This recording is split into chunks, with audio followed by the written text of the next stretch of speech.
الحمد لله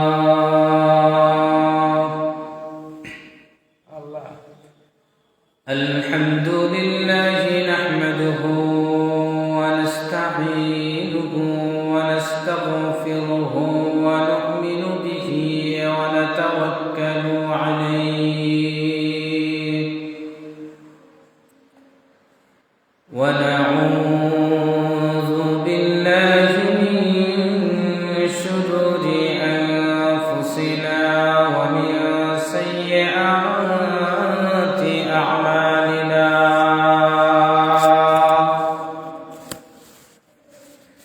من يهده الله فلا مضل له ومن يضلله فلا هادي له ونشهد أن لا إله إلا الله وحده لا شريك له ونشهد أن سيدنا وسندنا وحبيبنا وحبيب ربنا وطبيبنا وطبيب قلوبنا ومولانا محمدا عبده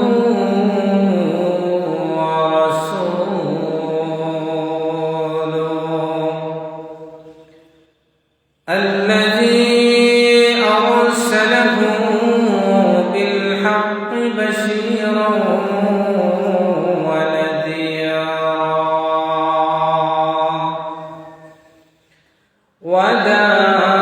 وداعيا إلى الله بإذنه وسراجا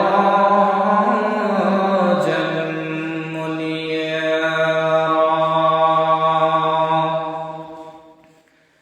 أما بعد فأعوذ بالله من الشيطان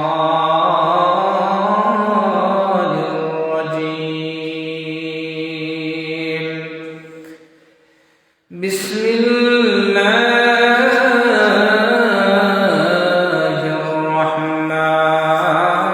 الرحمن الرحيم يا أيها الذين آمنوا كتب عليكم الصيام كما كتب على الذين من قبلكم لعلكم تتقون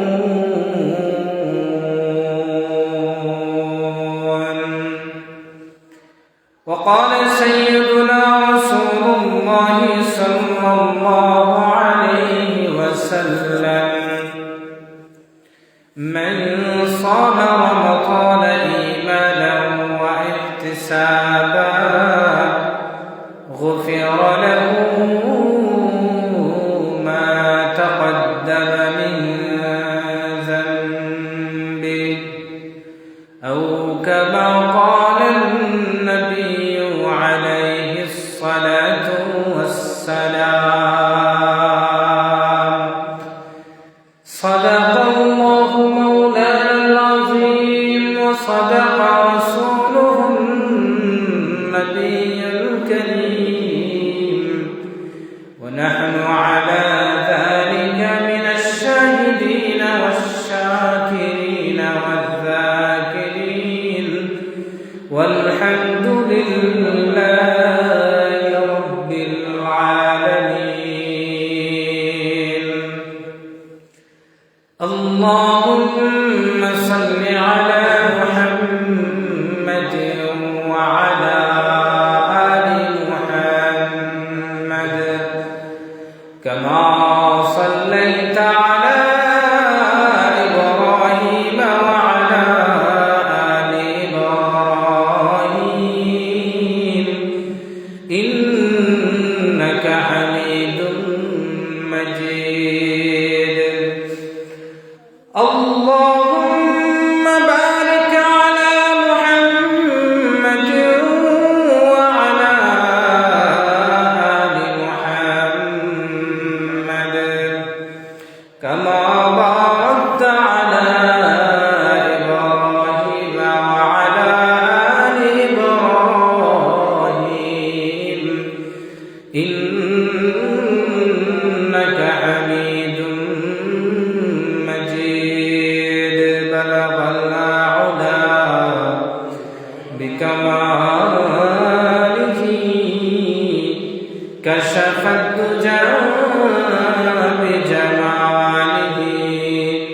حسنت جميع خصاله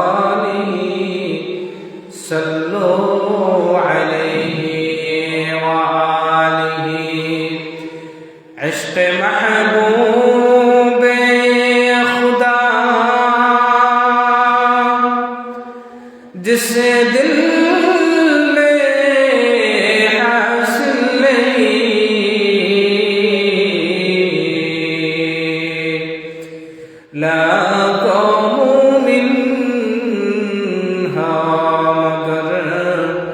ईमान में कामिल नहीं बलग अल-उला बिकमालिही कशफत दुजा बिजमालिही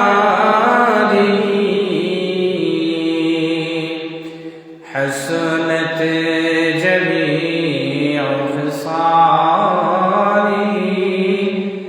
सल्लू अलैहि व आलिहि ला इलाहा इल्लल्लाह ला इलाहा इल्लल्लाह ला इलाहा इल्लल्लाह ला इलाहा इल्लल्लाह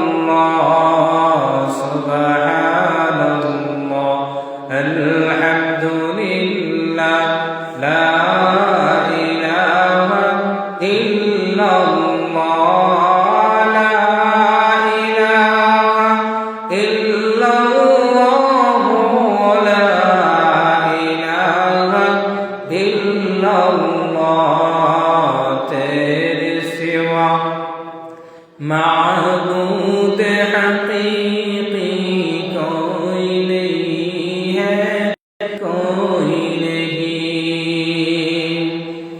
तेरे सिवा मौजूद हकीकी कोई नहीं है कोई नहीं यादों में तेरी सबको बुला दो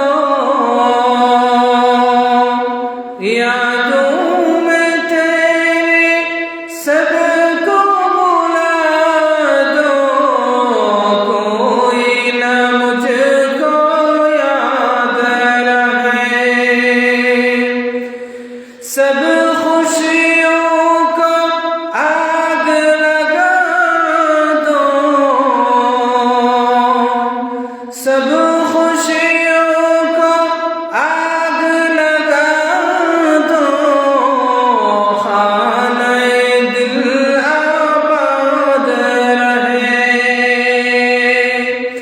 अब तू रहे बस तादम आखिर विरद ज़ुबान मेरे इलाहा ला इलाहा इल्लल्लाह ला इलाहा इल्लल्लाह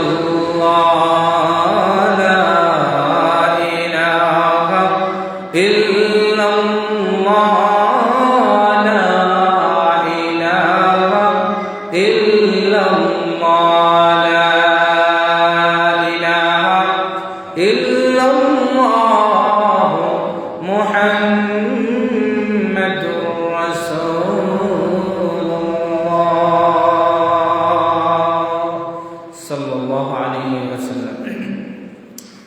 महान रब्बुल आलमीনের দরবারে অসংখ্য গণিত শুকরিয়া যে রব্বুল আলামিন আপনার আমার হায়াতকে দীর্ঘায়িত করে আল্লাহ রব্বুল আলামিন আমাদের ভাগ্যে রমাদানুল মুবারক আল্লাহ তাআলা জুথাইয়া পাশাপাশি আল্লাহ রব্বুল আলামিন রমাদানুল মুবারকের আজকের প্রথম শুক্রবার রব্বুল আলামিন আপনি আমাকে দয়া করে মায়া করে মহব্বত করে ভালোবেসে জুমার নামাজ আদায় করার নিয়তে মসজিদ পর্যন্ত আসার বসার তৌফিক দান করেছেন। এজন্য সেই মহান মালিকের দরবারে দিল থেকে মহব্বতে কালিমাতুশ শুকর পাঠ করি, সকলে পড়ে আলহামদুলিল্লাহ। সম্মানিত হাজিরিন, আল্লাহ রাব্বুল আলামিন আমাদেরকে খাস দয়া করেছেন, আমাদের উপর তার খাস রহমত আছে বিদায় আমাদের মতো নালায়েকগণ আমরা এই মাসে উপনীত হইতে পারছি। আমরা দুনিয়ার মধ্যে অনেক মানুষ আমরা দেখেছি যারা বিগত রমাদানুল মুবারকে আমাদের সাথে একসাথ হয়ে সিয়াম পালন করেছিলেন, সালাতুত তারাবির নামাজ আদায় করেছিলেন, কিন্তু অনেকেই আজকে এই দুনিয়ার মধ্যে নাই। আবারও এমনও দেখা গেছে এই যে রমাদানের পূর্বেও আমাদের মাস থেকেও এমনও কিছু কিছু মানুষ বিদায় নিয়ে গেছেন, তাদের ভাগ্যে জেছে নাই। আল্লাহ তাআলা আমাদেরকে মায়া করেছেন, দয়া করেছেন, এজন্য রব্বুল আলামিন আমাদের হায়াতকে দীর্ঘায়িত করে রমাদানুল মুবারক আল্লাহ তাআলা আমাদেরকে নসিব করেছেন। এজন্য আমরা দিল থেকে আবারও সেই মহান রবের দরবারে শুকরিয়া আদায় করি আলহামদুলিল্লাহ। সম্মানিত মুসল্লিয়ানে কিরাম, আল্লাহ রাব্বুল আলামিন আমাদেরকে এই রমাদানুল মুবারক দান করেছেন। এই রমাদানুল মুবারক কেন্দ্রিক আমাদের নির্দিষ্ট কিছু ইবাদত বন্দেগী আল্লাহ তাআলা আমাদেরকে দিয়েছেন। রমাদান কেন্দ্রিক আমাদের উপর নির্ধারিত অবশ্য পালনীয় ফরজ বিধান, যেটা আল্লাহর পক্ষ থেকে উল্লেখযোগ্য, সেই বিধানের নাম হচ্ছে সিয়াম পালন করা, রোজা রাখা। এই সিয়ামকে আল্লাহ রাব্বুল আলামিন আমাদের উপর ফরজ করে দিয়েছেন। সিয়াম সওম শব্দ থেকে নির্গত, যার অর্থ হলো বিরত থাকা। শরীয়তের পরিভাষায় সিয়াম বলা হয়, রোজা বলা হয় প্রাপ্তবয়স্ক ব্যক্তি যে সুস্থ, এমন ব্যক্তি সুবহে সাদিক থেকে নিয়ে সূর্যাস্ত পর্যন্ত নিয়ত সহকারে খানাপিনা, স্ত্রী মেলামেশা থেকে বিরত থাকার নাম হচ্ছে সিয়াম। সম্মানিত হাজিরিন, এই রমাদানুল মুবারকের তো আলাদা বৈশিষ্ট্য আছে, ফজিলত আছে, পাশাপাশি এই রোজার সওয়াবও কিন্তু অনেক বড় এক সওয়াব। সিয়াম সাধনা করলে, রোজা রাখলে আল্লাহ রাব্বুল আলামিন এর বিনিময়ে আমাদের জন্য মহা পুরস্কার আল্লাহ তাআলা আমাদের জন্য রেখেছেন। সম্মানিত হাজিরিন, এই রমাদানুল মুবারক এই মাসটাই স্বতন্ত্রই আলাদা বৈশিষ্ট্য মণ্ডিতপূর্ণ একটা মাস।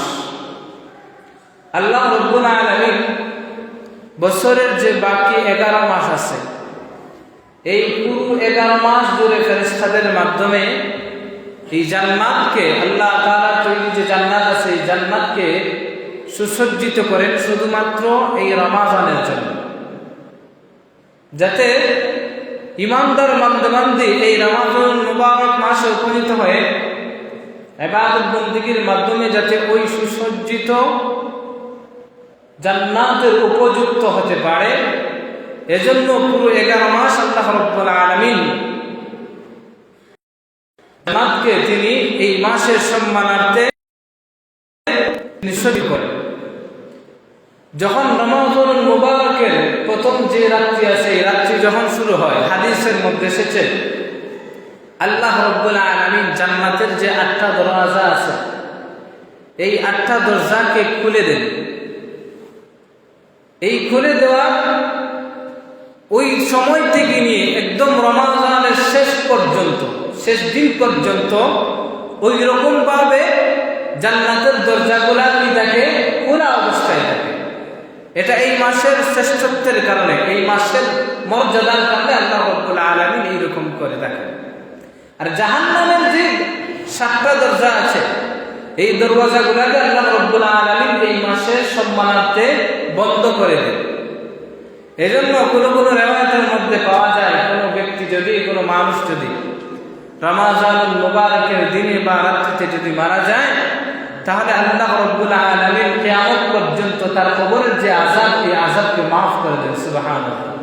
এটা শুধুমাত্র এই মাসের খাতিরে। সম্মানিত হাজিরিন, এই মাসের বৈশিষ্ট্য সমূহের মধ্য থেকে আরেকটা বৈশিষ্ট্য হলো, এই মাসে উপনীত হয়ে ইমানদার বান্দাবান্দি রোজা রাখার কারণে, উপবাস থাকার কারণে, তার পাকস্থলীর মধ্যে, পেটের মধ্যে খাবারের সরবরাহ না থাকার কারণে, সারাটা দিন উপোস থাকার কারণে মুখের মধ্যে আলাদা একটা দুর্গন্ধের সৃষ্টি হয়, যেটা এই মাসেও হয়। এই রমজান ছাড়া অন্যান্য সময় যে আসে, ওই সময়ে উপবাস থাকলে হয়। যেমন রাতের বেলা আমি কোনো কিছু খাই না, ঘুমানোর আগে থেকে নিয়ে ঘুম থেকে ওঠার পর্যন্ত এই যে মুখের মধ্যে, মুখের দ্বারা কোনো কিছু না খাওয়ার কারণে ঘুম থেকে ওঠার পরে দেখবেন মুখ থেকে কথা বললে আলাদা এক ধরনের দুর্গন্ধ বাহির হয় কি হয় না? হয়। এটা কি কারণে হয়? উপবাস থাকার কারণে, কোনো কিছু না খাওয়ার কারণে, পাকস্থলীতে কোনো কিছু না ঢোকানোর কারণে। ঠিক তদ্রূপভাবে রমাজানুল মুবারকের সুবে সাদিক থেকে নিয়ে সূর্যাস্ত পর্যন্ত এই যে লম্বা একটা টাইম বান্দাবান্দি উপবাস থাকে, কোনো কিছু খায় না, খাওয়া দাওয়া পান করা থেকে বিরত থাকে, এই উপবাস থাকার কারণে মুখের মধ্যে যে আলাদা একটা দুর্গন্ধ তৈরি হয়, আল্লাহ রাব্বুল আলামিন বলেন এই দুর্গন্ধটা আমি রবের কাছে মেশকে আম্বরের গায়ের চাইতে আরো বেশি প্রিয়। সুবহানাল্লাহ। এটা শুধুমাত্র এই মাসের বরকতে। সম্মানিত হাজির, এই মাসের আরেকটা আলাদা একটা বরকত, সেটা হলো আল্লাহ রাব্বুল আলামিন তার যে সৃষ্টিকুল আল্লাহ তাআলা সৃষ্টি করেছেন, সমস্ত সৃষ্টিকুল, এমনকি গর্তের পিপিলিকা থেকে নিয়ে সমুদ্রের মাছ পর্যন্ত যত সৃষ্টিকুল আছে, সবগুলাই এই রমাজানুল মুবারকের দিনে এই সমস্ত বান্দাবান্দি রোজা রাখে, তাদের জন্য মাগফিরাতের দোয়া করতে থাকে। সুবহানাল্লাহ। এটা শুধুমাত্র এই মাসের বৈশিষ্ট্য। সম্মানিত হাজিরিন, এইগুলা থেকেই বোঝা যায় এই মাসটা অত্যন্ত ফজিলতপূর্ণ, বরকতপূর্ণ একটা মাস। আল্লাহ রাব্বুল আলামিন এর ফজিলত বুঝাইতে গিয়েও এই মাসটা বছরের অন্যান্য মাসের নাম আল্লাহ তাআলা কোরআনের মধ্যে তুলে ধরেন নাই। যেই মাস নাম আল্লাহ তাআলা কোরআনের মধ্যে উল্লেখ করেছেন, সেই মাসের নাম হলো রমাজানুল মুবারক মাস। আল্লাহ রাব্বুল আলামিন এই মাসের কথাই কোরআনে কারীমের মধ্যে উল্লেখ করে বলেন, শাহরু রমাদান আল্লাযী উনজিলা ফীহিল কুরআন। আল্লাহ রাব্বুল আলামিন এখানে রমাজানুল মুবারকের এই মাসের নামটা স্বতন্ত্র মানে কোরআনে কারীমের সূরা বাকারার এই আয়াতের মধ্যে আল্লাহ তাআলা তুলে ধরেছেন। আল্লাহ বলেন এই রমাজানুল মুবারক মাস, এই মাসে আমি নাযিল করেছি কোরআনে কারীম। এই মাস কোরআনে কারীমের নাযিলের মাস। আমরা ইনশাআল্লাহ কোরআনে কারীমের তিলাওয়াত, এর মর্যাদা, তিলাওয়াতের ফজিলত কি, এই সম্পর্কে আমরা স্বতন্ত্র একদিন ইনশাআল্লাহ আমরা আলোচনা করব, এই দিকে আমি যাব না। আজকে আমরা এই আমি যে রোজা রাখবো, রোজা রাখলে আপনার আমার জন্য কি ফজিলত, আল্লাহ তাআলার পক্ষ থেকে কি সওয়াব রয়েছে, এগুলো সম্পর্কে জানবো। পাশাপাশি আমরা রোজার কিছু মাসলা মাসাইল আমরা জানবো, এইগুলো আমাদের জানাটা অত্যন্ত জরুরি।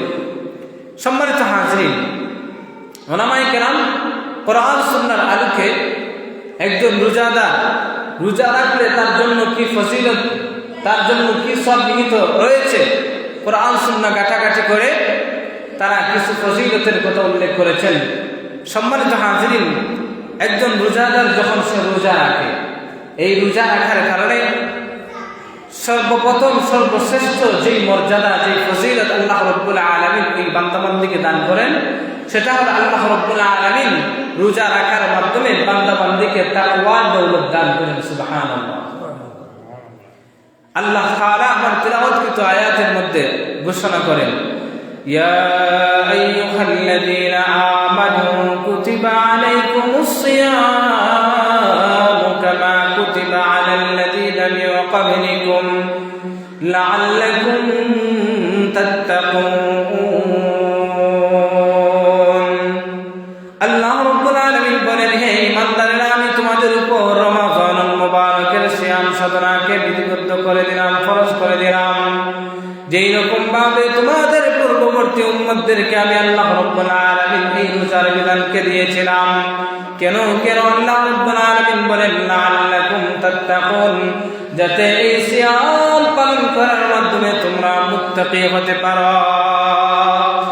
আর মুত্তাকি বান্দা তারাই যারা আল্লাহ রাব্বুল আলামিনের একদম কাছে হয়, যাদেরকে আল্লাহ রাব্বুল আলামিন তাকওয়ার দৌলত দান করেন, ওই লোকটা আল্লাহ রাব্বুল আলামিনের একদম নিকটবর্তী বান্দাতে রূপান্তরিত হয়। আর যে ব্যক্তি আল্লাহ রাব্বুল আলামিনের কাছে হয়, সেই ব্যক্তির জন্য অনেক ফ্যাসিলিটি আল্লাহ রাব্বুল আলামিনের পক্ষ থেকে থাকে। যেই রকম ভাবে আপনি আমি যদি দুনিয়ার মধ্যে কোনো মানুষের সঙ্গী হয়, সাথী হয়, তাহলে আমাদের জন্য কিন্তু বড় ধরনের প্রাথমিকভাবে দুই ধরনের ফায়দা নিহিত আছে। যেমন আপনি যদি কোনো বড় লোকের সাথে যদি আপনি যান, চলাফেরা করেন, তখন দেখা যাবে আপনার অনেক টানি দূর হয়ে যাবে। কারণ বড় লোকের সাথে আপনার চলাফেরা, আপনার যে সাময়িক পকেট খরচ, ফ্যামিলি খরচ, ওইগুলা সে অটোমেটিকলি আপনাকে দান করবে। এই যে আলাদা এক ধরনের পেরেশানি মুক্ত, এই জিনিসটা কিন্তু আপনি লাভ করতে পারবেন। শুধু তাই নয়, দুনিয়ার সাধারণ কোনো জিনিসের মধ্যে যদি আপনি আটকা পড়েন, যেমন ধরুন আপনি একজন বড় লোকের সাথে, টাকাওয়ালা লোকের সাথে আপনার সুসম্পর্ক আছে, তার সাথে আপনি দোকানের মধ্যে গেছেন, দোকানের মধ্যে যাওয়ার পরে আপনি 40 টাকা বা 50 টাকা দামের একটা জিনিস খরিদ করছেন। এখন আপনার পকেটের মধ্যে আছে 40 টাকা, কিন্তু জিনিসটার দাম হলো 50 টাকা। আপনি মূল্য না জিজ্ঞেস করে ওই জিনিসটা আপনি হাতের মধ্যে নিয়ে খেয়ে ফেলছেন। এখন আপনার পকেটে আছে 40 টাকা, কিন্তু দাম হলো জিনিসের 50 টাকা, 10 টাকার আপনি ঘাটতি, এইদিকে আপনি জিনিসটা কিন্তু হাতের মধ্যে নিয়ে খেয়ে ফেলছেন। এখন এই অবস্থায় আপনি লজ্জা পাওয়া ছাড়া আর কোনো উপায় নাই। কিন্তু যদি আপনার সাথে এরকম কোনো মানুষ যদি কাছাকাছি থাকে, তাহলে সে কিন্তু ওই বিপদের মুহূর্তে আপনাকে লজ্জা পাওয়া থেকে সে কিন্তু রক্ষা করতে পারে। সে তার পকেট থেকে চাইলে সে আরো 10 টাকা দিয়ে ওই 50 টাকা পূর্ণ করে ওই দ্রব্যের ওই জিনিসটার দাম সেই দোকানদারকে পরিশোধ করে আপনাকে একটা লজ্জা থেকে সে কিন্তু বাঁচায় নিয়ে আসতে পারে। ঠিক তদ্রুপভাবে কোনো ইমানদার বান্দা যদি মুত্তাকি হয়, তাকওয়ার দৌলত যদি সে হাসিল করতে পারে, সে কিন্তু আল্লাহ রাব্বুল আলামিনের একদম কাছের হয়ে যায়, রব্বুল আলামিনের একদম কাছাকাছি চলে যায়। আর আল্লাহ রাব্বুল আলামিন যদি আপনার আমার যদি কাছাকাছি হয়ে যান, তাহলে আপনি আমি যদি দুনিয়ার কোনো মুসিবতের মধ্যেও যদি আটকা পড়ে, তাহলে উদ্ধার করে নিয়ে যিনি আসবেন তিনি কে? আল্লাহ রাব্বুল আলামিন আমাদেরকে ওই মুসিবত থেকে উদ্ধার করবেন। কোন বিপদের মধ্যে আটকা পড়ে গেলে আল্লাহ রাব্বুল আলামিন কিন্তু ওই যে আমাদের সাথে থাকার কারণে, সাথী হওয়ার কারণে, মুত্তাকি হওয়ার কারণে রব্বুল আলামিন আমাদেরকে কিন্তু হেফাজত করবেন, বাঁচায় নিয়ে আসবেন। 2 নম্বর, যে কোনো মানুষ যদি সাথে থাকে, সাথী হলে দ্বিতীয় নম্বরের বড় ফায়দা সেটা হলো যে আপনার দ্বারা কোনো যদি গুনাহের কাজ যদি দিলের ভিতরে যদি খোসায়, তখন কিন্তু সাথে আরেকজন থাকার কারণে আপনি ওই গুনাহ থেকে বিরত থাকবেন। যেমন ইমাম সাহেব, মুতল্লি সাহেব একসাথে মিলে দোকানের মধ্যে গেলেন। এখন ইমাম সাহেব তিনি একটা জিনিস হাতের মধ্যে নিছেন দোকান থেকে, তিনি কিন্তু চাইলে এই মুহূর্তে ওই জিনিসটা লুকায় পকেটের মধ্যে ঢুকাইতে পারবেন না, কারণ তার সাথে মুতওয়াল্লি সাহেব আছে। কারণ মুতওয়াল্লি সাহেব যদি দেখে ফেলে, তাহলে ইমাম সাহেবের লজ্জা, এই যে লজ্জার কারণে একটা অপরাধ থেকে ইমাম সাহেব বেঁচে থাকলেন। ঠিক তদ্রুপভাবে আপনি কোনো পুলিশের সাথে, সেনাবাহিনীর সাথে আছেন, পুলিশের সাথে সেনাবাহিনীর সাথে থাকা অবস্থায় আপনি কি কোনো অপরাধ করার সাহস করবেন? করবেন না। কারণ আপনি যদি পুলিশের সাথে থেকে, সেনাবাহিনীর সাথে থেকে যদি অপরাধ করেন, তাহলে আপনার সাথে সাথে হাতের মধ্যে হ্যান্ডকাপ লাগায় দিলে, এই যে একটা ভয় থাকার কারণে আপনি কিন্তু অনেক অপরাধ থেকে আপনি বিরত থাকবেন। ঠিক তদ্রুপভাবে যেই লোকটা দিলের ভিতরে তাকওয়া হাসিল হয়, সে আল্লাহ তাআলার একদম কাছাকাছি হয়ে যায়। আর আল্লাহ তাআলা যে বান্দা-বান্দীর একদম কাছাকাছি থাকে, ওই লোকটা আল্লাহ তাআলার বয়সে ছোট্ট আদনা থেকে আদনা কোনো গুনাহ করতে পারে না। তাহলে দেখা গেল কোন লোক সাথে থাকলে 2 ধরনের বড় ধরনের একটা হলো সাহায্য পাওয়া তার কাছ থেকে, আরেকটা হলো অপরাধ থেকে বেঁচে থাকার একটা সুযোগ হয়। ঠিক তদ্রুপভাবে এই রমাদানুল মুবারকে আপনি আমি রোজা রাখলে আল্লাহ তাআলা আমাদেরকে তাকওয়ার দৌলত দান করবেন। আর ওই তাকওয়ার দৌলতের মাধ্যমে আপনি আমি আল্লাহ তাআলার একদম কাছাকাছি চলে যাই। আর আল্লাহ তাআলার কাছাকাছি চলে গেলে আমাদের জন্য সবচেয়ে বড় ধরনের দুইটা ফায়দা, আল্লাহ তাআলা আমাদেরকে বিপদের সময় তিনি নিজ দায়িত্বে সাহায্য করবেন। দ্বিতীয়ত, আমাদের এই যে তাকওয়ার দৌলত হাসিল করার কারণে রোজা রাখার মাধ্যমে আপনি আমি বড় বড় ধরনের এমনকি আদনা থেকে আদনা, ছোট থেকে ছোট গুনাহ থেকে বিরত থাকা আমাদের জন্য সহজ হয়ে যাবে।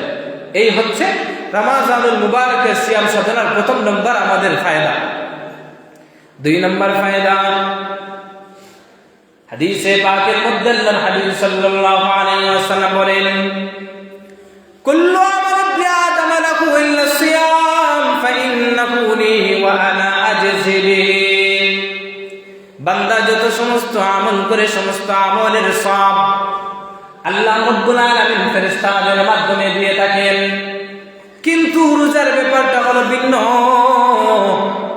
আল্লাহ রাব্বুল আলামিন হাদিসে কুদসির মধ্যে বলেন, বান্দারা রে, ফাইন্নাহু লি, এই রোজাটা শুধুমাত্র আমার জন্য রাখা হয়। কারণ রোজার এই বিধানটা বান্দা বান্দি এমন ভাবে পালন করে যার মধ্যে লোক দেখানোর কোনো সিস্টেম, কোনো সুযোগ নাই। অন্যান্য ইবাদত বন্দেগীর মধ্যে লোক দেখানোর সুযোগ থাকে, কিন্তু রোজা রাখলে লোক দেখানোর সুযোগ নাই। আপনি উপবাস আছেন নাকি ঘরের ভিতরে খাবার খেয়ে আসছেন আমি কি বুঝতে পারবো না বললে বোঝার সুযোগ নাই, দেখানোর সুযোগ নাই। রোজা রাখছেন এটা ভিতর থেকে দেখানোর সুযোগ নাই। আর এই রোজাটা বান্দা বান্দে একমাত্র আল্লাহ রাব্বুল আলামিনের সন্তুষ্টির জন্য তার ভয় দিলের ভিতরে নিয়ে আদায় করে। এজন্য রব্বুল আলামিন বলেন, বান্দারা রে, এই রোজার বিধানটা তুমি পালন করো শুধুমাত্র আমি রবের জন্য। এজন্য আমি রব এই রোজার প্রতিদান স্বয়ং আমি আমার কুদরতি হাতে তোমাকে দান করব। এই রোজার সব আল্লাহ রাব্বুল আলামিন প্রতিদান আমাদেরকে নিজ হাতেই দিবেন। কারণ এই রোজাটা বান্দা বান্দি আল্লাহ তাআলাকে একমাত্র ভয় করে রাখে। এই জিনিসটা সহজে আপনার আমার বুঝে আসে। এই রোজাটা শুধুমাত্র যে খালিস আল্লাহর জন্য হয়, কেমন করে? যেমন আপনি কিন্তু চাইলে ঘরের ভিতরে যদি দরজা বন্ধ করে যদি গরমের সময় পিপাসার্ত অবস্থায় যদি পানি পান করার প্রয়োজন হয়, চাইলে পানি পান করতে পারেন। ক্ষুধার্ত হয়ে গেছেন, খাবারের কারণে আপনার শরীরের মধ্যে আপনার কষ্ট অনুভব হইতেছে, আপনি চাইলে কিন্তু দরজা বন্ধ করে মানুষের অগোচরে খাইতে পারেন। কিন্তু বান্দা রোজা রাখলে ওই আল্লাহ তাআলা বান্দাকে তাকওয়ার দৌলত দান করেন। এজন্য বান্দা একাকী থাকা অবস্থায় কিন্তু সে কিন্তু খায় না। এমনকি বহুতল বিশিষ্ট ভবনের উপরের মধ্যে থাকলেও, যেখানে মানুষের আনাগোনা নেই, পানির নিচে ডুব দিয়েও যেখানে মানুষের কিন্তু দেখার সুযোগ নাই, সেখানে গিয়েও কিন্তু বান্দা পানিও পান করে না। আবার দেখা গেছে যে ক্ষুধার কারণে সে আবার খাবারও গ্রহণ করে না। তার মানে বোঝা যায় যে এই রোজাটা একমাত্র কার জন্য হয়? আল্লাহ তাআলার জন্য হয়। বান্দা একমাত্র আল্লাহ তাআলার সন্তুষ্টির উদ্দেশ্যে রোজা রাখে। এজন্য এই রোজার মধ্যে কোনো লোক দেখানোর বিষয় থাকে না। আল্লাহ তাআলা বলেন, বান্দারে, যেহেতু এই রোজার বিধানকে তুই একাকী চিত্তে একমাত্র আমি আল্লাহ রাব্বুল আলামিনের জন্য করে থাকো, আমি আল্লাহ ঘোষণা দিলাম, ওয়া আনা আজজি বিহি, আমি রব নিজে কুদরতি হাতে তোমাদেরকে এর সওয়াব দান করব। কোন বড় লোক যদি কোন গরিবকে যদি কোনো কিছু দেয়, কম করে দেয় নাকি বেশি করে দেয়? বড় লোক তার হাতই বড় থাকে, সে বড় আকারে সে দিবে। আর গরিব যে সে তার ওই যে গরিবী হালতের উপরে ভিত্তি করে সে কম করে দিবে। আল্লাহ তাআলা হচ্ছেন সমস্ত বাদশাহের বাদশাহ। দুনিয়া আকাশ জমিন সব কিছুর মালিক, নবমণ্ডল ভূমণ্ডল সব কিছুর মালিক আল্লাহ তাআলা। সেই রব্বুল আলামিন তিনি নিজেই নিজের ব্যাপারে ঘোষণা করেছেন, ওয়াল্লাহু হুয়াল গনি ওয়া আনতুমুল ফুকারা, যে আল্লাহ তাআলা হলেন সবচেয়ে বড় ধনী আর তোমরা হলে ফকির। সেই ধনী আল্লাহ তাআলা, বাদশাহের বাদশা আল্লাহ তাআলা যদি আমাদেরকে প্রতিদান দেন তাহলে কম করে দিবেন নাকি বেশি করে দিবেন? অবশ্যই বেশি করে দিবেন। অন্য রিওয়ায়াতের মধ্যে উলামায়ে কেরাম এই হাদিসের এইরকম ভাবে উচ্চারণ করেছেন এই শব্দের যে ওয়া আনা আজজির জায়গায় ওয়া আনা উজজা বিহি উল্লেখ করেছেন, কেউ কেউ উল্লেখ করেছেন উজজা বিহি মানে হলো যে আল্লাহ তাআলা স্বয়ং তিনি রোজার প্রতিদান, আল্লাহ তাআলা স্বয়ং নিজেই তিনি রোজার প্রতিদান। যদি প্রধানমন্ত্রী আমাদেরকে বলে যে আমি নিজেই তোমার হয়ে গেলাম, তাহলে ওই লোকটার কি আর পেরেশানির কোনো বাকি থাকে? তার তো আর কোনো চিন্তার কোনো বিষয় থাকে না, কারণ প্রধানমন্ত্রী নিজেই বলছে যে আমি নিজেই তোমার হয়ে গেলাম। তার মানে সে প্রধানমন্ত্রীর পক্ষ থেকে সব ধরনের সুযোগ সুবিধা সে এখন থেকে পাবে। আল্লাহ তাআলা যেই জায়গায় আপনাকে আমাকে বলছেন যে বান্দা রোজা রাখো, এই রোজা রাখলে প্রতিদান কি? আমি আল্লাহ নিজেই তোমার প্রতিদান। তাহলে আল্লাহ তাআলা আমাদের যদি রোজার প্রতিদান যদি তিনি নিজেই হয়ে যান, তাহলে তো আমাদের আর কোনো চিন্তার বিষয় না। এজন্য এই রোজার 2 নম্বর যে ফজিলত বা পুরস্কার সেটা হলো যে আল্লাহ তাআলা নিজ হাতে আমাদেরকে এই রোজার প্রতিদান দিবেন। আবার আল্লাহ তাআলা নিজেই এই রোজার প্রতিদান তিনি নিজেই। উলামায়ে কেরাম কুরআন সুন্নাহর আলোকে রোজার 3 নম্বর ফজিলতের কথা উল্লেখ করেন। যে লোকটা আল্লাহ তাআলার সন্তুষ্টির উদ্দেশ্যে সওয়াবের আশা দিলের ভিতরে ঈমান নিয়ে সওয়াবের আশা নিয়ে রমাজানুল মুবারকের রোজা রাখবে, আল্লাহ রাব্বুল আলামিন এর ওসিলায় তার অতীতের সমস্ত গুনাহকে রব্বুল আলামিন maaf করে দিবেন। হাদিসের মধ্যে আল্লাহ হাবিব বলেন মান সামা রমাযানা ঈমানান ওয়া ইহতিসাবা গুফিরা লাহু মা তাকদ্দামা মিন যানবি। যে ঈমানদার বান্দা বান্দী রমাজানুল মুবারকের সময়ে দিনে ঈমানের সহিত দিনের ভিতরে সওয়াবের আশা নিয়ে রোজা রাখবে, আল্লাহ রাব্বুল আলামিন তার অতীতের জীবনের সমস্ত গুনাহকে maaf করে দিবেন। 4 নম্বর ফায়দা রোজা রাখলে, এই রোজা রাখলে আল্লাহ রাব্বুল আলামিন বান্দা বান্দীকে জান্নাত দান করবেন। সুবহানাল্লাহ। হাদিসের মধ্যে আল্লাহর হাবিব বলেন ইন্না ফিল জান্নাতি বাবান ইউকালু লাহু আর-রায়্যান। নিশ্চয়ই জান্নাতের মধ্যে কিছু দরওয়াজা আছে, এই দরওয়াজাগুলোর মধ্যে থেকে একটা দরওয়াজা আছে যেই দরওয়াজার নাম হলো রায়্যান দরজা। ইয়াদখুলু মিনহু সাইমুন। এই দরওয়াজা দিয়ে রোজাদার যারা আছে তারাই শুধু প্রবেশ করবে। লা ইয়াদখুলু মা'হুম আহাদুন গায়রুহুম। ওই দরওয়াজা দিয়ে রোজাদার ছাড়া অন্য কেউ প্রবেশ করার সুযোগ পাবে না। ইউকালু আইনা সাইমুন। হাশরের ময়দানে আল্লাহ তাআলার ফেরেশতাদের পক্ষ থেকে ঘোষণা করবে ফেরেশতারা, কোথায় আছো রোজাদারেরা, এদিকে আসো। ফায়াদখুলুনা মিনহু। ওই যে রায়্যান নামক জান্নাতের দরওয়াজা আছে, ওই দরওয়াজা দিয়ে তোমরা প্রবেশ করো। ফাইদা দাখালা আখিরুহুম উগলিকা ফালাম ইয়াদখুল মিনহু আহাদুন। আল্লাহর হাবিব বলেন ওই রায়্যান নামক দরওয়াজা দিয়ে যখন সর্বশেষ রোজাদার ব্যক্তি প্রবেশ করবে, রোজাদার ব্যক্তি প্রবেশ করার সাথে সাথে ওই দরওয়াজাটা চিরতরের জন্য একদম বন্ধ করে দেওয়া হবে। ওই দরওয়াজা দিয়ে এরপরে আর কেউ প্রবেশ করার সুযোগ পাবে না। তাহলে 4 নম্বর লাভ আমরা জানতে পারলাম, রোজা রাখলে আল্লাহ তাআলা আমাদেরকে রায়্যান নামক দরওয়াজা দিয়ে জান্নাতের মধ্যে আল্লাহ তাআলা আমাদেরকে দাখিল করাবেন, প্রবেশ করাবেন। সম্মানিত হাজিরিন, 5 নম্বর যে আমাদের জন্য যে ফায়দা রোজা রাখলে, এই রোজা রাখলে রোজা স্বয়ং কিয়ামতের দিন আপনার আমার জন্য সুপারিশকারী হিসেবে দাঁড়াবে। সুবহানাল্লাহ। হাদিসের মধ্যে আল্লাহর হাবিব সাল্লাল্লাহু আলাইহি ওয়াসাল্লাম বলেন মানুষ ছাড়া 2টা জিনিস বান্দা বান্দির জন্য হাশরের ময়দানে সুপারিশ করবে। এই 2টা জিনিসের মধ্যে থেকে আল্লাহর হাবিব বলেন আসসিয়ামু ওয়াল কুরআন ইয়াশফাআনি লিল আবদি ইয়াওমাল কিয়ামা। রোজা এবং কুরআনুল কারীম কিয়ামতের দিন বান্দার জন্য সুপারিশ করবে। ইয়াকুলুস সিয়াম। রোজা আল্লাহ রব্বি মানাতুকু আত-তাআম ওয়াশ-শাহাওয়াত বিন-নাহার, হে রব্বুল আলামিন পরওয়ারদিগার আলম, আমি হলাম রোজা, আমি রোজা আপনার ওই বান্দাকে, আপনার ওই বান্দিকে দিনের বেলায় খানা পিনা এবং স্ত্রী মেলামেশা থেকে বিরত রেখেছে।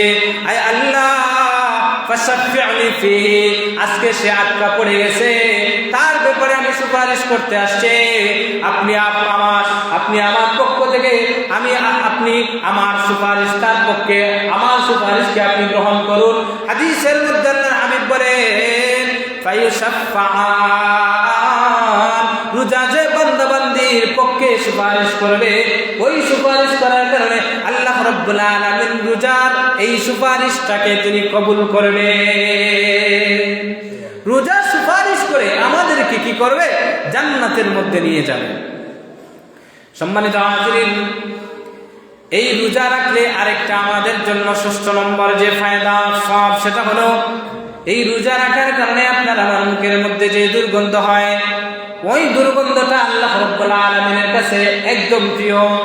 এখন মনে মনে আপনি আনতে পারেন যে হুজুর শুধু উপবাস থাকলে তো হালকা দুর্গন্ধ হয়, তাহলে আমি ব্রাশই করবো না, আমি মাজনই দাঁত মাজবো না, গন্ধ আরো বেশি হবে, আল্লাহ তাআলার কাছে আরো বেশি প্রিয়। না না না, ওই গন্ধের কথা না, বরং উপবাস থাকার কারণে যে একটা আলাদা যে একটা গন্ধ দুর্গন্ধ সৃষ্টি হয়, ওই গন্ধের কথা আল্লাহর হাবিব সাল্লাল্লাহু আলাইহি ওয়াসাল্লাম হাদিসের মধ্যে ঘোষণা করেছেন। তবে রমজানুল মুবারকের সময় আপনি আমি মুখ পরিষ্কারের জন্য আপনি আমি মিসওয়াক করব, রাতের বেলা ব্রাশ করব, সাইডে আপনি আমি রাতের বেলা আমাজন করব, এই যে পরিষ্কার পরিচ্ছন্নতা এটা হলো আলাদা বিষয়। আর ওই যে দিনের বেলা উপবাস থাকার কারণে যে একটা দুর্গন্ধ হয়, ওই দুর্গন্ধের ব্যাপারে আল্লাহর হাবিব বলেছেন যে ওই দুর্গন্ধটা আল্লাহ রাব্বুল আলামিনের কাছে মিশকে আম্বরের ঘ্রাণের চাইতে অধিক প্রিয়।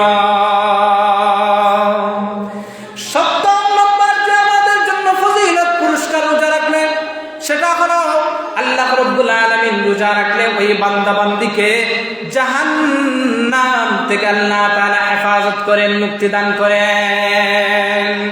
এজন্য আল্লাহর হাবিব বলেন হাদিসের মধ্যে আসিয়ামু জুন্নাতুন লাম ইখরিকহা, যে সিয়াম হলো, রোজা হলো মানুষের জন্য ডাল স্বরূপ, জাহান্নাম থেকে বাঁচানোর জন্য ডাল স্বরূপ। যতক্ষণ না পর্যন্ত সে ওই ডালকে দুর্বল না বানায়, ছিদ্রযুক্ত না করে। আল্লাহ রাসূলের কাছে জিজ্ঞাসা করা হয়, ইয়া রাসূলুল্লাহ, রোজা নামক এই ডালকে আবার দুর্বল কিভাবে করা হয়? তখন আল্লাহর হাবিব সাল্লাল্লাহু আলাইহি ওয়াসাল্লাম বলেন, 2 কারণে রোজা দুর্বল হয়, রোজার নামক ওই ডালটা দুর্বল হয়। একটা হলো গীবত করার কারণে, দ্বিতীয় নাম্বার হলো অনর্থক কথাবার্তা বলার কারণে। চুগলখড়ি করার কারণে, গীবত পরনিন্দা করার কারণে রোজা দুর্বল হয়, আর অনর্থক কথাবার্তা বলার কারণে কি হয়? এই রোজাটা দুর্বল হয়। সুতরাং আপনি আমি আপনার আমার এই রোজা নামক ডালটা যদি মজবুত করতে পারি, তাহলে ওই মজবুত ডাল আমাদেরকে জাহান্নাম থেকে কাল কিয়ামতের দিন বাঁচাবে। আর যদি ডালই যদি দুর্বল থাকে, তাহলে জাহান্নাম থেকে বাঁচানো আমাদের জন্য তখন এই ডালের পক্ষে কঠিন হয়ে যাবে।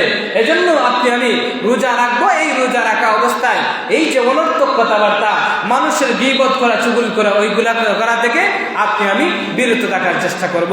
সম্মানিত হাজির, এই হলো আমরা রোজার যে ফজিলত, রোজা রাখলে আমাদের জন্য যে সব, এই সবগুলা আমরা কোরআন সুন্নাহর আলোকে জানতে পারলাম। এবার আসুন আমরা রোজার কিছু মাসলা মাসাইল সম্পর্কে আমরা অবগত হই, কারণ অনেক সময় আমরা বিভিন্ন সমস্যার সম্মুখীন হই। তো যেই কমন যে সমস্যাগুলোর আমি সম্মুখীন হই, এই বিষয়গুলো আপনাদের সামনে তুলে ধরার চেষ্টা করব। মনোযোগ সহকারে শুনবেন। সম্মানিত হাজির, আমি জানি যে রোজা নষ্ট হলে কিছু কিছু ক্ষেত্রে শুধু কাজা ওয়াজিব হয়, আবার কিছু কিছু ক্ষেত্রে কাফারা ওয়াজিব হয়। প্রথম নম্বরে আসি যে এই সমস্ত কাজ করলে আপনার আমার রোজা তো ভঙ্গ হবেই, পাশাপাশি কাফারা ওয়াজিব হয়। কাফারা কাকে বলা হয়? যে একটা রোজা যদি ভাঙ্গা হয়, তাহলে কাফারা হলো 60টা রোজা, লাগাতার 60 দিন রোজা রাখা, এটা হলো একটা রোজা কাফারা। আর যদি 60 দিন রোজা রাখা যদি সম্ভব না হয়, তাহলে 60 জন মিসকিনকে পেট ভরে এক বেলা খাবার খাওয়া। আবার এই যে কাফারা আদায় করার ক্ষেত্রে 60টা রোজা রাখতে গিয়ে যদি মাঝখানে যদি একটা যদি বাদ পড়ে যায়, তাহলে আবার নতুন করে শুরু করতে হবে, এটা হলো কাফারা। সম্মানিত হাজির, এই কাফারা কখন কখন ওয়াজিব হয়, কোন অবস্থায় রোজা ভাঙলে কাফারা হয়? উলামায়ে কেরাম বলেন যে দুই কারণে। একটা হলো রোজা রাখছে, রোজা রাখার পরে দিনের বেলা ইচ্ছাকৃতভাবে কোনো ওজর নাই, ওজর ছাড়া ইচ্ছাকৃতভাবে যদি কেউ খায় অথবা পান করে, তাহলে তার উপর রোজা তো ভাঙবেই ভাঙবে, পাশাপাশি কাফারাও কি হবে? ওয়াজিব হবে। আর দুই নম্বর হলো এই রোজার দিনের বেলায় রোজা রাখা অবস্থায় কেউ যদি ইচ্ছাকৃতভাবে স্ত্রীর সাথে মেলামেশা করে, তাহলে তার উপর কাজা তো ওয়াজিব হয়, পাশাপাশি কি হয়? কাফারা ওয়াজিব হয়। এই দুই কারণে রোজা রাখা অবস্থায় রোজা ভাঙলে কাজা ওয়াজিব হয়, পাশাপাশি কাফারা ওয়াজিব হয়। এবার আসেন যে সমস্ত কারণে রোজা ভেঙে যায়, শুধুমাত্র কাজা ওয়াজিব হয়। কি হয়? কাজা ওয়াজিব হয়। এর মধ্যে প্রথম নাম্বার হলো কেউ যদি রোজার দিনে নাকের মধ্যে অথবা কানের মধ্যে কোনো যদি ঔষধ ব্যবহার করে, কানের ড্রপ, নাকের ড্রপ ব্যবহার করলো, আর এইগুলো কি করলো? হালকের মধ্যে, হলকুমের মধ্যে, গলার মধ্যে চলে গেল, তাহলে উলামায়ে কেরাম বলেন এই অবস্থায় রোজা কি হয়ে যায়? নষ্ট হয়ে যায়। এই নষ্ট হয়ে যাওয়ার কারণে শুধুমাত্র কাজা কি হয়? ওয়াজিব হয়। দুই নাম্বার, রোজার দিনে রোজা রাখা অবস্থায় কেউ যদি ইচ্ছাকৃতভাবে বলে বমি করে, ইচ্ছাকৃতভাবে আঙ্গুল ঢুকাইছে, আঙ্গুল ঢুকাই ইচ্ছাকৃত বমি করে, অনিচ্ছাকৃত না। অনিচ্ছাকৃত বমি হলে কিন্তু কি হয় না? রোজা নষ্ট হয় না। কিন্তু কেউ যদি ইচ্ছাকৃতভাবে আঙ্গুল ঢুকায় অথবা কোনো পদ্ধতিতে ইচ্ছাকৃতভাবে যদি বমি করে, তাহলে তার রোজা কি হয়ে যায়? নষ্ট হয়ে যায়। অথবা অনিচ্ছাকৃতভাবে অল্প বমি হয়েছে, কিন্তু সে ওই অল্প বমিটা গিলে ফেলছে, তাহলে কি হয়ে যায়? রোজা নষ্ট হয়ে যায়। বিপরীতে একটা রোজা একটার বদলে একটা কাজা করা ওয়াজিব হয়। সম্মানিত হাজিরিন, তিন নাম্বার, কেউ কুলি করছে, গোসলের সময় হোক বা ওযু করার সময়, দিনের বেলায়, রোজার দিনের বেলায়, রমাজানের দিনের বেলায় কুলি করছে, আর অসতর্কতাবশত তার গলার ভিতরে পানি চলে গেছে, তাহলে কি হয়ে যায়? রোজা নষ্ট হয়ে যায়।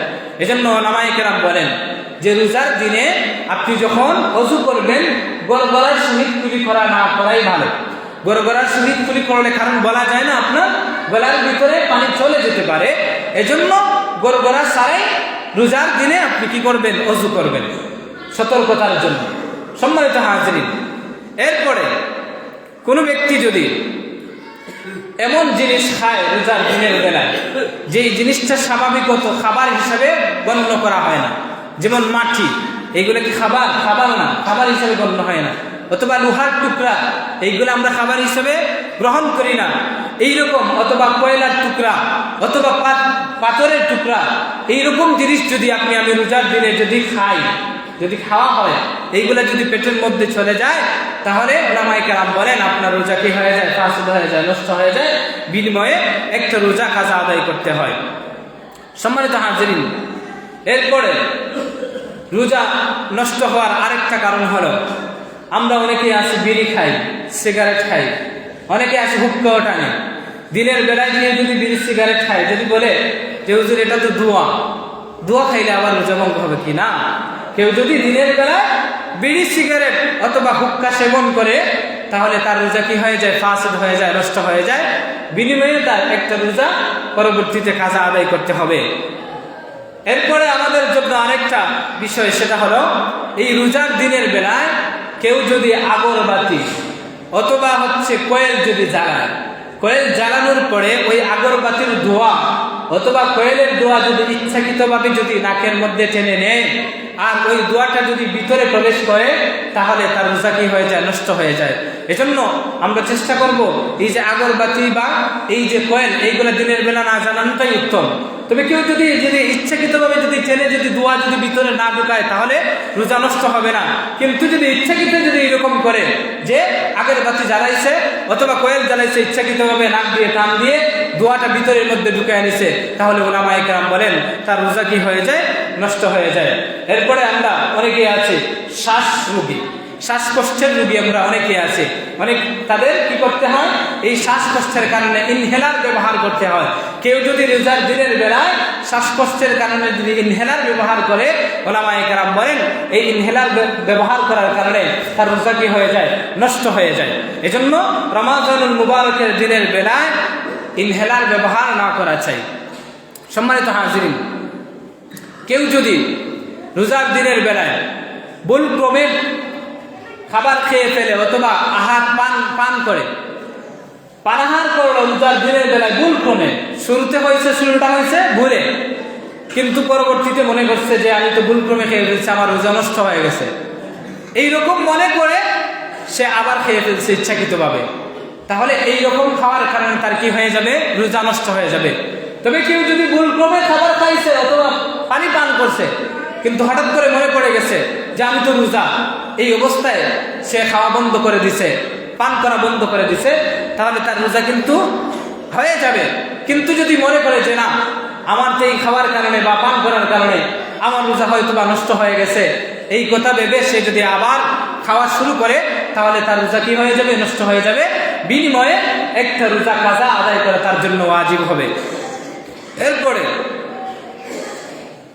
আপনি আমি এই যে সেহরির সময় উঠে খাওয়ার জন্য, সেহরি খাওয়ার জন্য যদি দেখা যায় যে অন্ধকারাচ্ছন্ন রাত, এখন সুবহে সাদিক উদিত হয়ে গেছে, সুবহে সাদিক উদিত হয়নি মনে করে কেউ যদি দেখা গেছে যে আজান পর্যন্ত খায়, তাহলে এই আজান পর্যন্ত খাওয়ার কারণে তার কি হয়ে যায়? রোজা নষ্ট হয়ে যায়।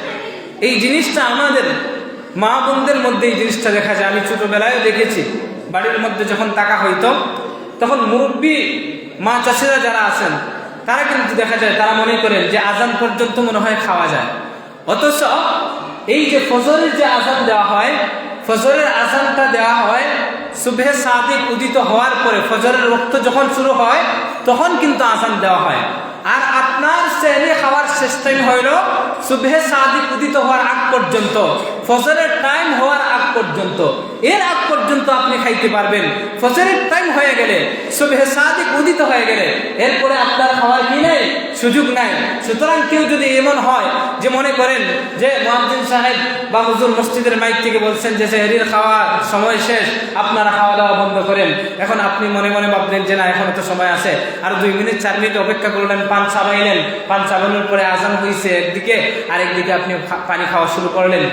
এই যে আমাদের যে ভুল যে একটা প্রচলন, এই প্রচলনের কারণে আপনার আমার অনেকের যে রোজা নষ্ট হয়ে যাইতেছে আপনি আমি বুঝতেছি না।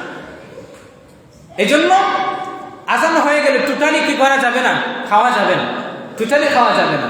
হয়তোবা এই যে সতর্কতা 3 মিনিট আগে বলা হয়, সতর্কতা 2 মিনিট 3 মিনিট আগে বলা হয় যে সেহরি খাওয়া বন্ধ করুন, তো সেই হিসাবে এই মাইকের শব্দ শোনার পরে আপনি আমি হয়তোবা 1 মিনিট পর্যন্ত দেরি করার সুযোগ আছে, আপনি খাইতে পারবেন, কিন্তু এর বেশি যেন না হয়, আজান পর্যন্ত যেন কেউ দীর্ঘায়িত না করে, এই জিনিসটার প্রতি আমাদের খেয়াল রাখা চাই।